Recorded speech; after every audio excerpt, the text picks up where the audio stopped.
Coomman qarqara lagaa. Lagdi lagarraa bahee gaafa dololloo ta'u lagummaa isaa gadhiisee kan biraan yoo mogga'u. Lagdi lagummaa gatee dolollootti kalaa'ee tokkummaan deemuu dhiisee dirree keessa tamsa'e. Gufuu fi dhagaa dhiisee fura haratee deema. Guddachuu osoo danda'u xiqqaachuudhaaf adeema. Coomman qarqara lagaa mee dubbadhu waan garaa. Lagdi yoo qoqqoodame akkamiin gufuu haraa. Dubbadhumaaf calliftaa gaaffii koo naaf deebisi. Yookaan goggogii badii yookaan daangaa eegsisi. Daangicha isa guddaa kan dambalii galaanaa dololloon wal ga'eetoo achi keessaa wal waama. Maqaa dololloo gatee galaanaan haa waamamu tokkummaan daddaaqamnaan bu'aan tokkoon argamu. Coomman qarqara lagaa ammas maaliif callistaa qurxummiiwwan kee kichuu diina maaliif nyaachistaa. Guddummaa kee mulqitee dolollootti kalooftee qurxummii kee nyaachifteem caccabaadhaan machooftee. Isa dur kabaja keef bidiruun sirra deemu amma si tuffatanii miila awwaaraan ol seenu.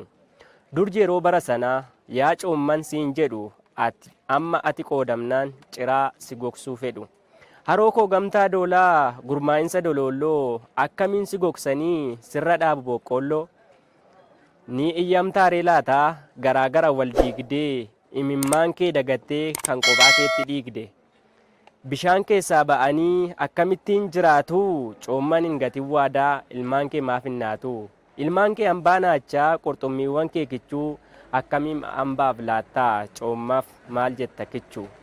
Paasifik ilaaltuuree isa doonii haxaa'u markaboota ammeenyaa kan cabsee lafa kaa'u. Galaannii fi dololloon yaa'anii wal ta'anii paasifik guddaa uuman tokkummaan gamtaanii. Egaa hatis haroo koo yaa coommanii hin qoodin hundumayyuu dololloon naa dhufanii. Kan summii baates faarsii hin jibbin mararfadhu summii inni baatummoo isumaan galaafadhu. Tokkummaa kee jabeessi ta'e hara kabajamaatu hormaanuu daawwatama. Malee harri wal qoode borunii gogan bulu fakkeessaa fi akkeessaan gaagura namaan ulu. Kanaafuu yaa haroo koo haroo haadha qurxummii dololloo kee facaastee hin facaasini summii. Galatooma yuutuubiin kiyya haaraa waan ta'eef sabiskiraayib godhaa maatii koo ta'a.